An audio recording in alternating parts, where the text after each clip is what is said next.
Alors, bonjour à tous. Mon nom est Cassandra Lantier. Je suis directrice de projet chez Vêtements Québec, un organisme à but non lucratif au service des manufacturiers de l'industrie de la mode. Aujourd'hui, on est ici dans le but de promouvoir la journée carrière RH Mode et les entreprises qui y assistent. RH Mode est une expo carrière de premier plan qui fait le pont entre la main-d'œuvre et les entreprises du textile, du vêtement et de la mode. Cette année, on vous accueille pour notre 7e édition au Centre Mont-Royal à Montréal, le 13 avril 2022, de 11h à 17h. L'inscription est gratuite. J'ai la chance aujourd'hui de recevoir Julie Folco de l'entreprise Centric Brands. Salut Julie, ça va bien? Oui, ça va, merci. Toi? Oui, ça va bien, merci. Alors, je voulais, en premier lieu, que tu te décrives et que tu décrives un peu ton parcours en quelques mots. Je vais décrire mon parcours. J'ai la chance, ça fait 10 ans déjà que je suis chez Buffalo Jeans, Centric Brand. C'est beaucoup plus connu au nom de Buffalo Jeans. Ça fait 20 ans à peu près que je suis dans le milieu des ressources humaines. Avant, j'étais dans l'ingénierie. Après ça, j'étais dans le TI, dans les TI. Mais depuis 10 ans, j'ai joint le milieu de la mode à Montréal. Puis, j'adore ça. Pourquoi le switch entre l'ingénierie et les ressources humaines?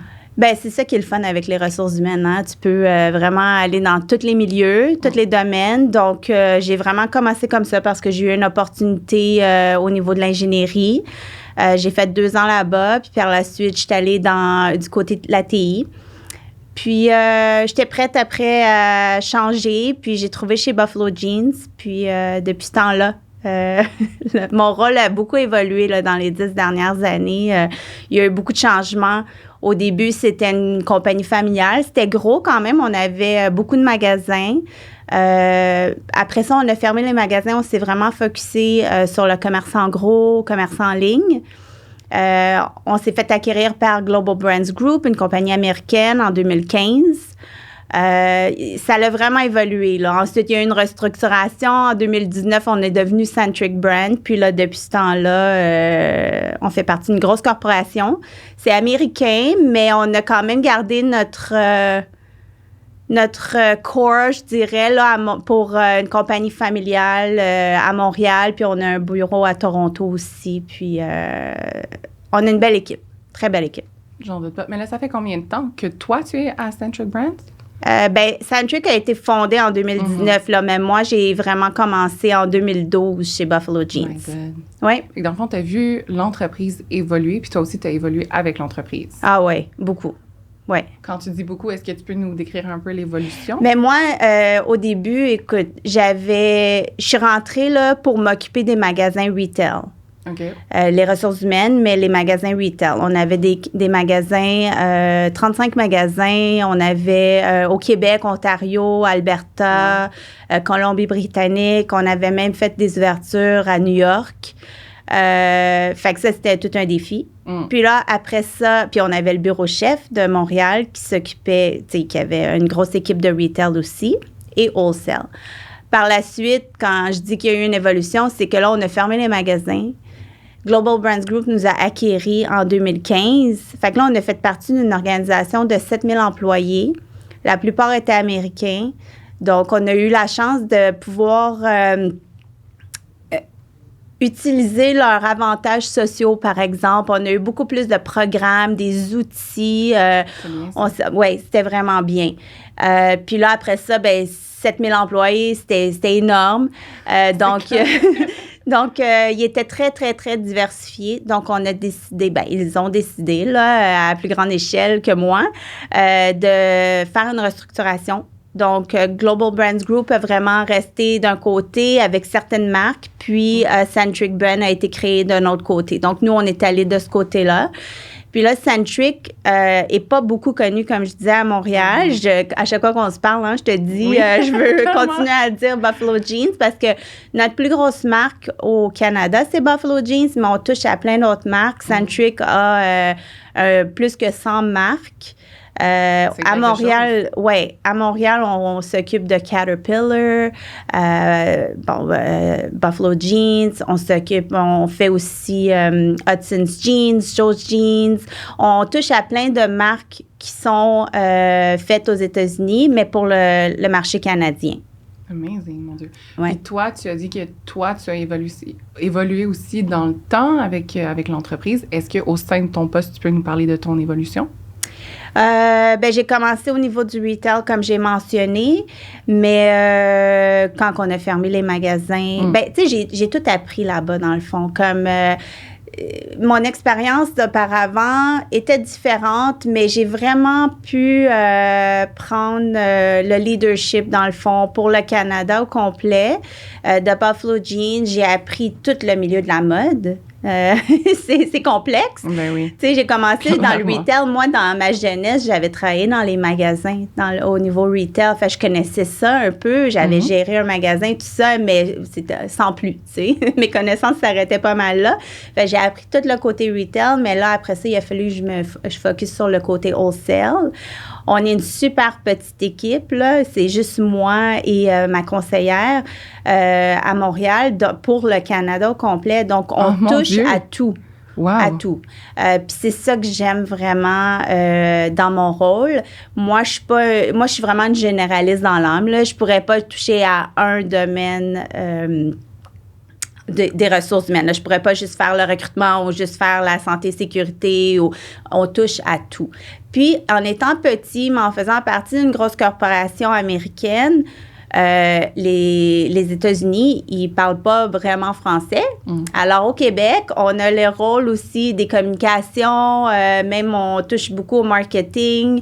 Je m'occupe pas du marketing, mais tu sais, je suis un pion entre le marketing des États-Unis et Montréal, les créations d'événements, toutes ces choses-là, ça tombe tout sur les ressources humaines. Donc, Seigneur. on peut imaginer, on est occupé. Mais oui, c'est ça qui est le fun. J'en doute pas. C'est ça qui est le fun. Mon Dieu. Puis en ce moment, dans le fond, on parle d'emploi, on parle de ressources humaines, de recrutement. En ce moment, vous avez des postes à combler. Est-ce que tu pourrais peut-être un peu nous les décrire? Écoute, on a toujours des postes à combler, évidemment, là, en plus en temps de pandémie, COVID, pour pas le mentionner. Mais on a des postes de designer, on a eu des postes en approvisionnement, en production. Tu sais, on a aussi, tu sais, quand on pense au milieu de la mode, évidemment, on pense à ces postes-là. Mais il y a aussi le côté de l'administration, l'entrée de données, service à la clientèle. Tu sais, on a toujours des postes. Donc, même là, on commence à travailler sur nos programmes de stage d'été aussi. C'est bien ça. Fait que la journée carrière est là pour ça, de notre côté. Tu sais, souvent, les participants sont soit des étudiants, des jeunes gradués. Donc, on veut vraiment essayer de trouver notre pool de stagiaires pour l'été. Clairement. Puis nous, on a un beau programme. Là. C'est 10 semaines de stage. Puis on focus vraiment sur eux. On fait comme un projet d'équipe. C'est vraiment intéressant. Là. Wow. Oui. Puis c'est à travers là, tous nos bureaux, même aux États-Unis. Donc, dans le fond, quelqu'un qui postulerait à Montréal pourrait aller à New York, par exemple, faire un stage ou c'est comme ça que ça fonctionne? Non? Non, je dirais pas. Il y a toujours des opportunités. Mais pour faire le stage, de toute façon, c'est rémunéré. Donc, il faut que tu aies le droit de travailler aux États-Unis. Ah, OK, ouais. Il y a ça. Mais en même temps, une fois que tu commences pour la compagnie, il y a plein d'opportunités. Wow, mais c'est bien, c'est super. Ouais. Est-ce que c'est les premières fois que vous allez avoir des stagiaires? Non, ça fait plusieurs années qu'on en a. Même avant la pandémie, on en avait. On en a environ 5-6 par été. Sinon, à travers l'année aussi, on en a. Là, on a des belles associations avec différents collèges. On a toujours un stagiaire, 1 ou 2 stagiaires par année au niveau de la TI, Helpdesk, là, qui viennent. On a souvent des graphic designers qui viennent faire leur stage avec nous. Même si, comme là, on en a un bientôt que ça va commencer. C'est 3 semaines de stage. Ceux-là sont non rémunérés, mais ça l'aide vraiment les étudiants qui veulent graduer. Mais l'été, on fait vraiment un programme de stage, là, 10 semaines rémunéré. On regarde les départements qui ont le temps d'accueillir les stagiaires parce que ça prend du temps.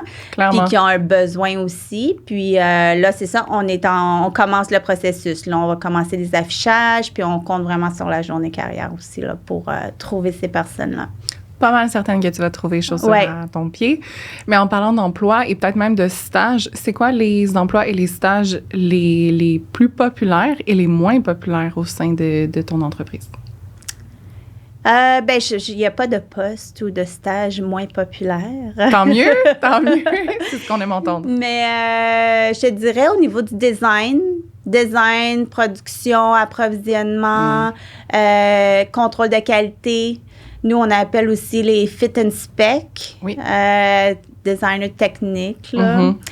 Ça, c'est vraiment mes postes les plus populaires au niveau du recrutement. Là. Il y a souvent des postes dans ces domaines-là.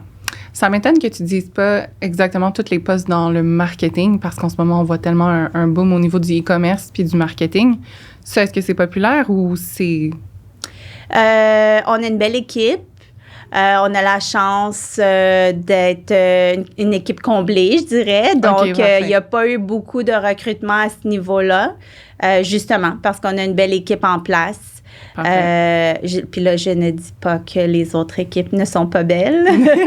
Clairement. Mais il y a eu moins de recrutement, pour être honnête. Il y a eu moins de recrutement à ce niveau-là parce qu'on a une belle équipe là, déjà en place au niveau du e-com. OK. Puis, si on va un petit peu dans une autre division, est-ce que, selon toi, si on y va dans le général, c'est difficile de percer dans l'industrie de la mode? Je pense pas. Je pense pas. Je pense qu'il faut se démarquer quand on applique, de ne pas avoir peur de reach out, là, vraiment, de contacter le recruteur ou le département des ressources humaines, de parler avec ses connaissances aussi. C'est beaucoup du bouche à l'oreille, hein? C'est comme ça, c'est ça l'expression. Oui, bouche à l'oreille. Oui. Mais je pense pas que c'est difficile parce que c'est une petite industrie. Donc, puis il y a beaucoup d'emplois.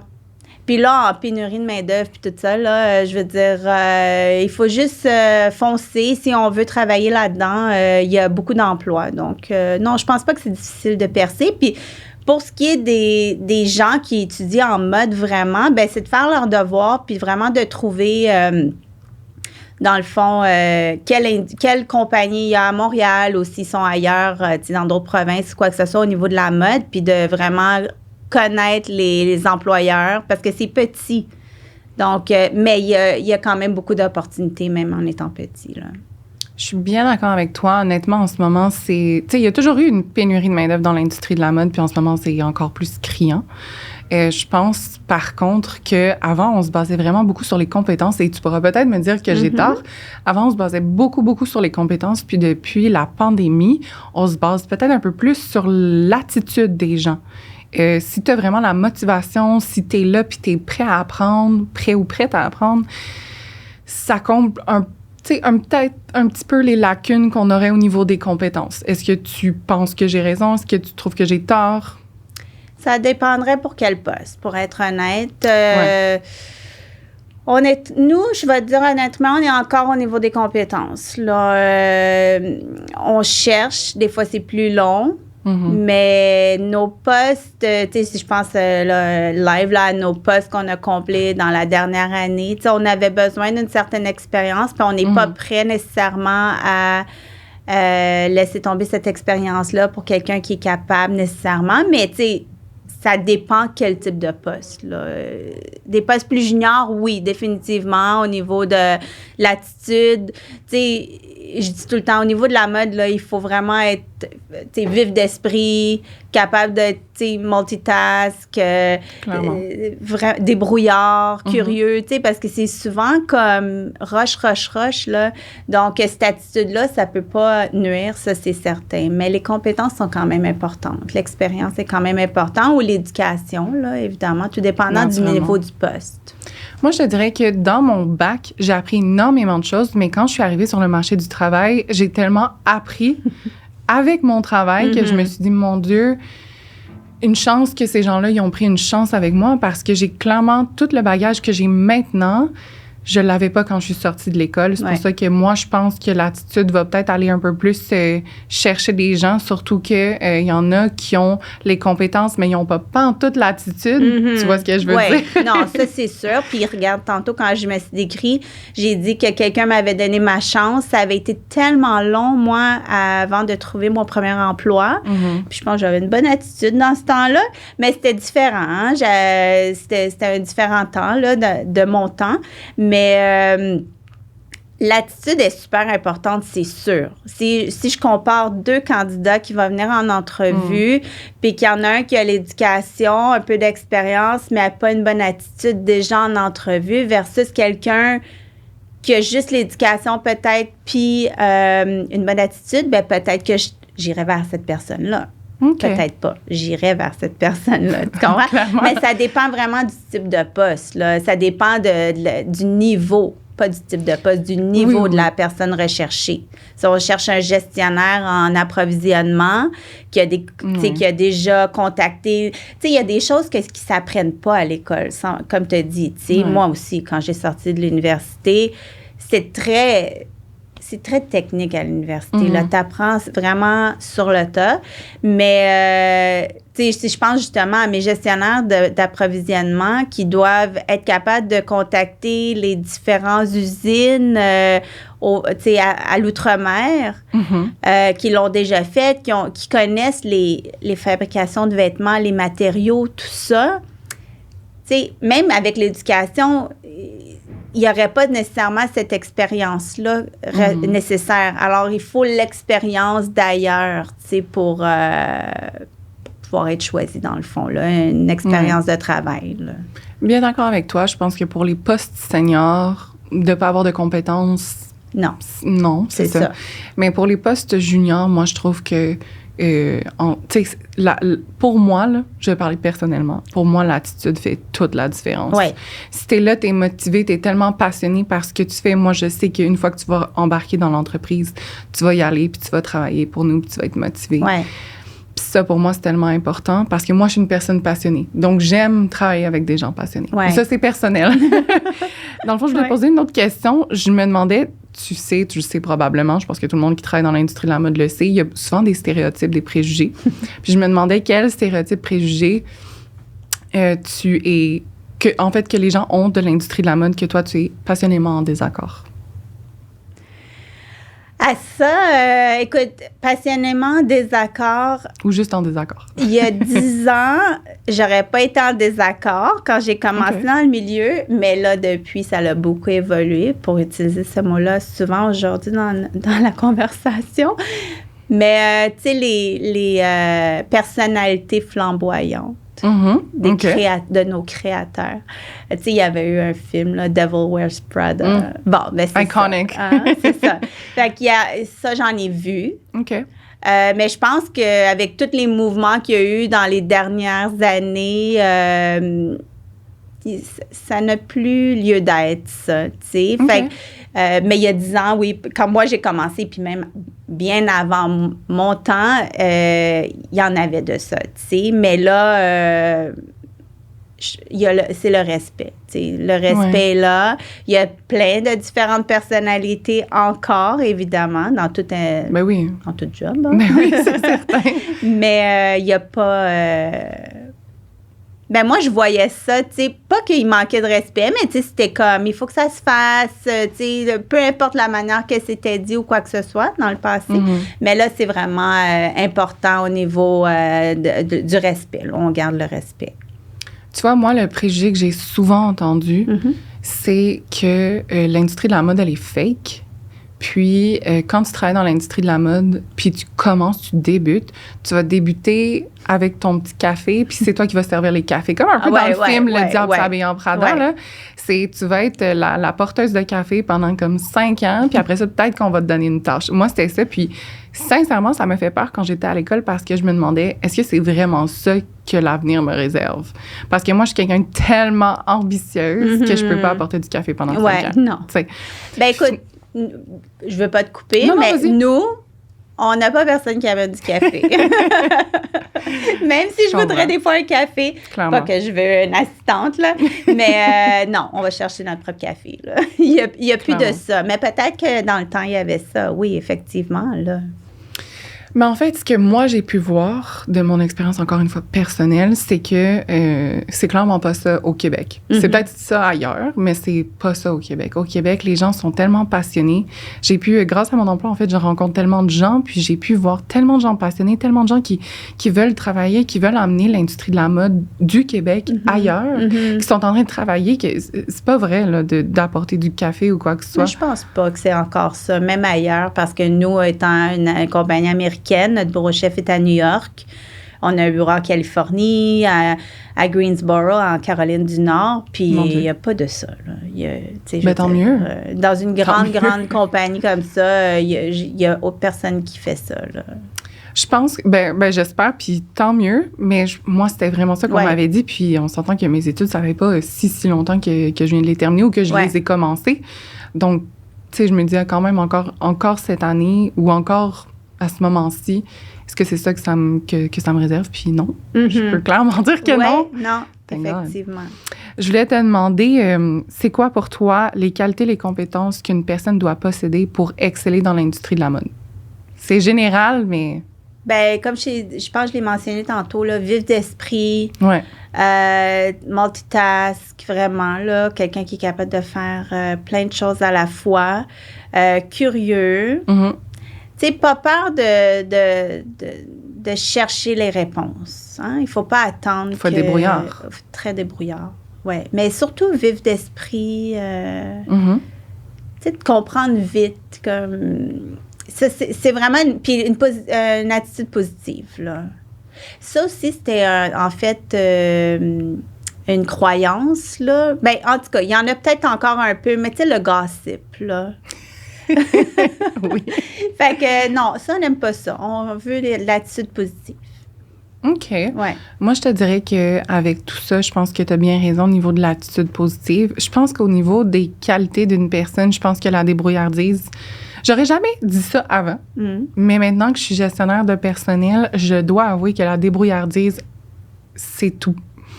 Parce que moi, quand j'étais vraiment junior, je demandais souvent à mes patrons, hey, écoute, j'ai perdu le document, tu peux-tu m'aider à le retrouver? Puis oui, s'ils ont le temps, ils peuvent bel et bien m'aider. Mais quand tu es dans l'industrie de la mode au Québec, puis que les gens sont tellement surchargés, puis qu'il y a tellement de demandes, puis c'est tellement une industrie qui est toujours en mouvement, la personne, elle n'a pas le temps d'aller chercher les documents pour toi. Donc, il faut que tu sois débrouillard, il faut que tu sois autonome. C'est ça. Je pense que ça, c'est les deux. Moi, je dirais la passion aussi. Ouais. Tu peux pas demander à tout le monde d'avoir de la passion, hein? Je pense que ça vient vraiment de toi, mais quand t'es passionné, t'es drivé, là, je veux dire ça du franglais, là, mais honnêtement, je trouve que c'est fantastique, les gens qui sont comme ça. Oui. Tu sais, quand je dis vif d'esprit, c'est parce que le milieu de la mode, ça va vite, hein? Tout va vite. C'est toujours pour la veille, là, même pour la semaine d'avant. C'était pour hier. Ben, c'est ça. C'est ça. Exactement. Ouais. Donc, ça... Tu sais, justement, comme tu as dit, débrouillard, passionné, parce que tu veux toujours plus, tu veux apprendre, tu veux comme même comprendre ce que ton patron veut, tu sais. Donc, puis une bonne communication, hein. Oui, je l'avais oublié. Excellent. Très bonne communication. Moi, j'ai une politique, je sais pas pour toi, tu me diras, mais moi, j'ai une politique de porte ouverte avec mon personnel. Dans le fond, si jamais il y a quoi que ce soit, tu peux venir m'en parler. Si tu as besoin d'un congé, tu peux venir me le dire. Si jamais il y a un problème, tu viens me le dire, on s'en parle. C'est la communication qui prime avant tout. Je l'ai oublié. Merci de me le rappeler. Oui, non, moi aussi, je l'avais oublié.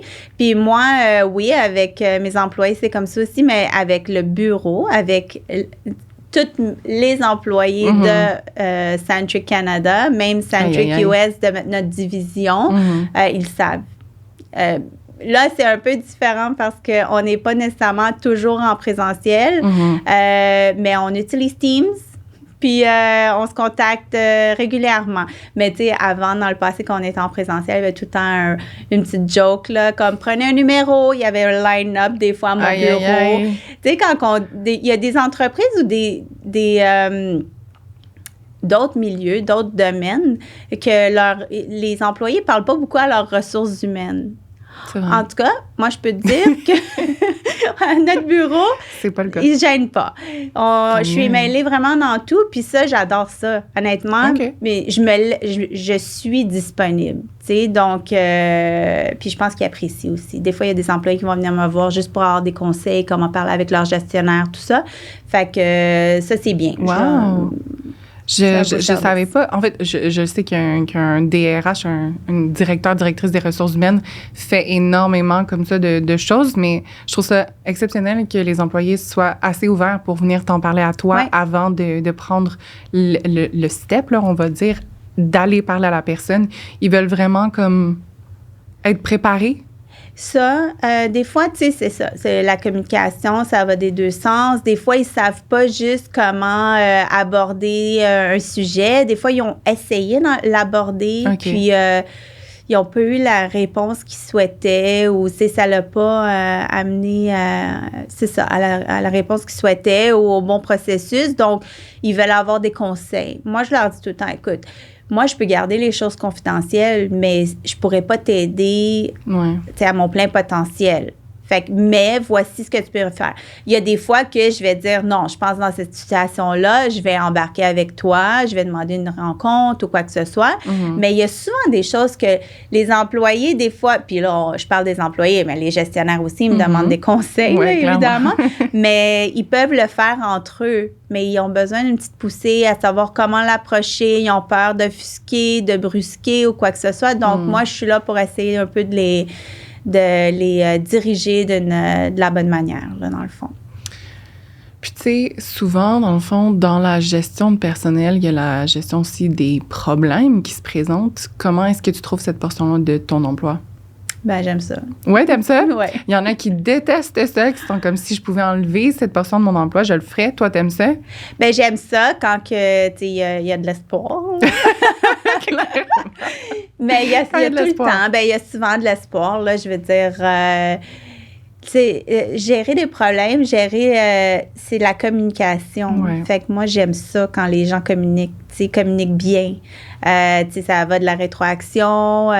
Tu sais, quand on fait le processus d'évaluation, je leur dis tout le temps, attendez pas un an après pour faire un suivi. Là, on fait des suivis constamment, on communique ensemble, tout ça. Fait que, tu sais, si c'est un problème de performance, tu sais, on en parle, on essaie de le régler, tu sais. Fait que, écoute, il y a toujours du travail à faire partout, dans tous les domaines, mais... J'aime bien écouter la version de chacun, de donner mes conseils. Ça me passionne. Mais c'est parfait. Moi, tu le sais, là, on se connaît, fait que tu le sais, mais moi, dans le fond, je suis vraiment plus au niveau de... Je suis directrice de projet, mais je gère le marketing, les ressources humaines, les finances, name it, je le fais. Puis, cette portion-là de mon travail, je pensais que j'allais adorer ça parce que moi, je voulais être psychologue avant. Donc, on s'entend de gérer des problèmes, c'était ça. Finalement, je déteste ça. Je ne l'enlèverai pas de mon travail parce que je pense que ça rend mon travail complet. Mais c'est un défi, par exemple, pour moi, je trouve. C'est un défi de voir les deux côtés. Ça, ben non, c'est pas vrai que c'est un défi, c'est juste la norme. Mais ensuite, de voir qui a raison, des fois, c'est comme... Il y en a une qui dit quelque chose, l'autre dit quelque chose d'autre. Puis moi, j'aime pas être pris là-dedans. Je me dis, mon Dieu, j'aimerais ça que ça se résolve toute seule. Oui, je comprends. Toi, c'est ton rôle, dans le fond. Oui, mais ça, c'est ça. Toi, c'est à titre de gestionnaire. Exactement. Moi, je suis comme le médiateur, souvent. C'est ça. C'est sûr que moi, de gérer mes employés, s'il y a un conflit avec un de mes employés, ça va être très différent dans ma tête que si j'aide un gestionnaire et son employé à gérer leur conflit. Parce que tu n'es pas dans la situation, tu es comme un intermédiaire. Parce que c'est sûr que s'il y a quelque chose qu'un de mes employés ferait qui me dérange au plus haut point, puis il faut que je l'adresse, même que moi, j'ai l'expérience, puis ça fait longtemps que je le fais, c'est quand même plus personnel. Tandis que quand j'aide les employés, les gestionnaires à régler leurs conflits entre eux, ben là, je suis capable d'être un peu plus neutre, d'écouter les deux parties, d'arriver avec des idées. Puis moi, ce que j'aime, c'est justement, c'est tout le temps des nouveaux problèmes. Des fois, il y en a qui se ressemblent, mais c'est souvent des nouveaux. Il y a toujours des pas des qualificatifs, mais en tout cas, ça change d'une personne à l'autre. Les circonstances sont toujours différentes. Donc, moi, c'est ça que j'aime. Je fais mes recherches, je regarde, tu sais, OK. Puis écoute, les nouvelles générations, c'est différent aussi. Comment on gère ça? Donc, on essaie de s'adapter à ce niveau-là. Est-ce que c'est difficile pour toi de t'adapter à la nouvelle génération? Difficile pour moi. Oui. Je peux dire oui, mais pas difficile. C'est challengeant. C'est le fun. Défi. C'est ça. C'est le fun? Oui. Tant mieux, fait que c'est un défi agréable. Oui. Il y a des fois, il y a des belles surprises. Il y a des fois, il y a des moins belles surprises. Oui, c'est clair.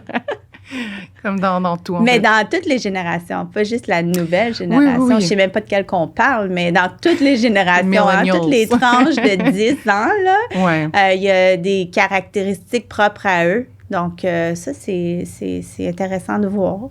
Ouais. Super. Ouais. Moi, j'avais une grosse question. Je me demande tellement ça. Parce qu'on sait, l'industrie de la mode, c'est soit à Québec ou à Montréal. C'est très centralisé. Puis je me demande un candidat ou une candidate qui serait en région, qui serait un petit peu plus loin de Québec ou de Montréal. Est-ce que c'est un candidat qui est autant considéré qu'un candidat qui habite à Montréal? Est-ce que la distance est un problème lors du processus de recrutement? Ben là, la deuxième question, c'est est-ce que la personne en région veut faire du télétravail seulement ou est prêt à voyager, tu sais, à faire la commute, là? Ben, on s'entend que toutes les circonstances sont différentes. On s'entend que tout le monde est différent. Mais, tu sais, il y en a qui vont être capables de faire une fois par mois, de venir au bureau. Il y en a qui vont faire une fois par semaine, mais il y en a qui vont vouloir que du télétravail. Fait que si on va dans le cas extrême de que du télétravail, puis on peut comme ramener après à du hybride ou quoi que ce soit, est-ce que ça, c'est accepté? Est-ce que, selon toi, au niveau du recrutement en général, la distance cause un problème?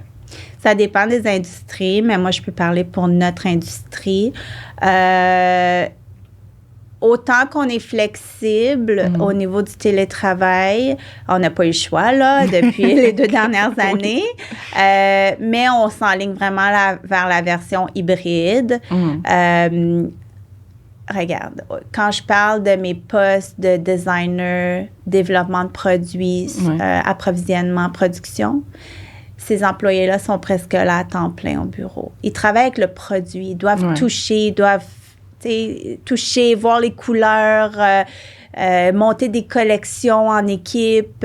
Il y a certaines choses qui sont plus difficiles à faire de la maison. Fait que ça répond à ta question. Ça répond, oui. Comme j'ai un employé, je pense, on a déjà eu un employé qui faisait le voyagement entre Ottawa et Montréal à tous les jours. Mais si c'est son vouloir, s'il est prêt à faire ça, il n'y a pas de problème pour nous, tu sais. Il faut juste comprendre c'est quoi le mandat au niveau soit de télétravail, méthode hybride, tu sais. Puis il faut que la personne, il faut vraiment que la personne veuille faire le voyagement, puis tu sais, après ça, si ça fonctionne, ça fonctionne. Puis si on parle plus de postes comme ressources humaines ou... ça dépend parce que ressources humaines, peut-être que vous allez refaire du recrutement en personne bientôt, mais ressources humaines, marketing, e-commerce, ça se fait d'un ordinateur, ça, tout ça. Donc, puis de la distance, naturellement. Ouais. Donc, je me dis, est-ce que si une personne était hybride, dans le sens une fois par mois ou une fois par 2 semaines, ça conviendrait? Ou vraiment hybride pour vous, ça... On parle pour vous parce que toutes les entreprises sont différentes, mais pour vous, est-ce que hybride, c'est une fois par mois, c'est acceptable, une fois par 2 semaines, ou ce serait vraiment comme 2-3 jours par semaine? Je te dirais 2-3 jours par semaine. On s'enligne vers ça. On l'a fait, en fait, depuis septembre 2021. On l'avait fait. Ouais. On a refermé, évidemment. Là, on retourne en mars. OK. On a hâte de collaborer. Oui, 1er mars, on commence, c'est le 28 février, là, la date ultime. Mais nous, on demande aux employés de revenir 3 jours semaine, mardi, mercredi, jeudi au bureau. Alors, les lundis, vendredis, travail de la maison.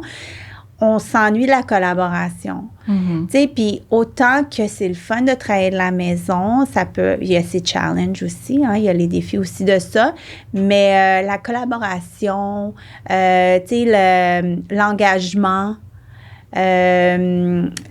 même juste les relations avec les collègues, ça manque, tu sais. Puis comme je te dis, il y a des départements qui sont là presque à temps plein. Fait que des fois, on le voit, là, c'est plus facile de passer dans un cadre de porte puis de poser la question que de mettre nos écouteurs puis d'appeler sur Teams. Puis là, tu vois que la personne est rouge puis t'es comme, je peux-tu l'appeler? OK, je vais booker un meeting. Fait que, tu sais, on n'a pas nos réponses comme qu'on veut. Mais, tu sais, je suis la première à apprécier le travail de la maison, mais j'aime bien être en présentiel aussi. Puis je vois les bénéfices que ça apporte, là, les avantages que ça apporte.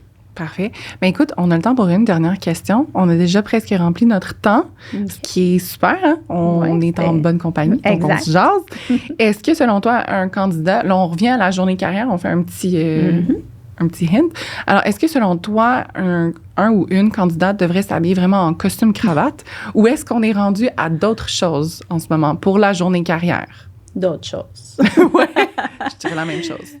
Non, pas de complet cravate, là. Est-ce que ça impressionne encore si quelqu'un fait ça, même encore aujourd'hui? Est-ce que c'est comme, wow, il s'est mis en costume cravate? Ben, pas en journée carrière au niveau de la mode, là. Okay. Il se démarquerait pour une autre raison. Puis, tu sais, je ne veux pas juger, là. Mais, tu sais, puis encore une fois, tu sais, c'est ça. Ça dépend des postes et tout ça. Oui. Mais... justement, journée carrière de RH Mode, il y aura beaucoup de gens au Collège de la Salle, Marie-Victorin, tu sais, des créatifs, tu sais, vraiment, c'est ça, exactement. Fait que là, d'arriver en complet cravate, nous, en tout cas, moi, ça m'impressionnerait pas. Je veux voir le côté fashion de la personne. Je trouve ça important. Puis, la même chose, dans notre entreprise, on n'a pas de code vestimentaire strict. OK, strict. Ça veut dire qu'il y en a un ou ça veut dire non, il n'y en a pas vraiment. Okay. Il n'y en a pas vraiment. Pas s'habiller en pyjama. Ça, c'est comme le code. Exact, c'est ça. C'est pas écrit, mais c'est à peu près ça, tu sais. Pas s'habiller comme quand on s'habille en télétravail. Le bas pyjama puis le haut comme... travail. Exactement. De faire un petit effort, mais ouais. Je dirais la même chose que toi. Je pense que la journée carrière, c'est une journée carrière dans l'industrie de la mode. Ouais. C'est vraiment une journée carrière qui est spécialisée, bien que tous les emplois sont représentés. Il y a le marketing, les finances, TI, vente, commerce au détail. Donc, tous les emplois sont là, mais je pense que c'est une journée pour briller. Je pense que c'est une journée pour te... comment on dit là? Pour te... pour démarquer, oui, c'est ça, te démarquer, être différent, puis vraiment shine. Tu sais, les recruteurs, dont toi, vous allez voir tellement de gens dans cette journée-là, vous allez avoir tellement de CV qu'une personne qui va se démarquer par son habillement va probablement peut-être plus retenir l'attention. Ouais.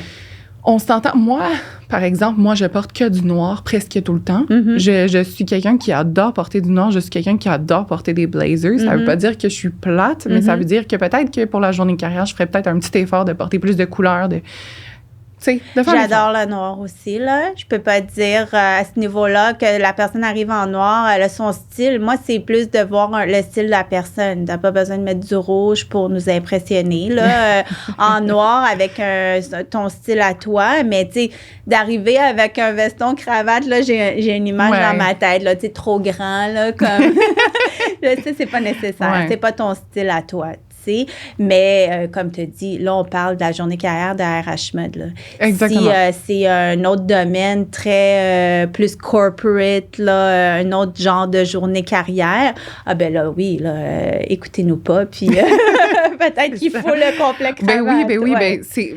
Moi, en fait, là, avant là, que je rentre dans l'industrie de la mode, là, quand j'allais faire des entrevues, c'était jupe tailleur un peu avec, tu sais, j'avais même des talons hauts. Ben ça, c'est personnel, j'adore les talons hauts, mais j'étais super clean. Là, peut-être qu'en ce moment, ça serait différent comment je me présenterais, justement parce qu'on est dans l'industrie de la mode. Exact, oui. Ça fait une différence. Donc, on n'est pas obligé d'être trop formel. On s'habille comme on veut, on se représente comme on veut, mais on est conscient que c'est l'industrie de la mode.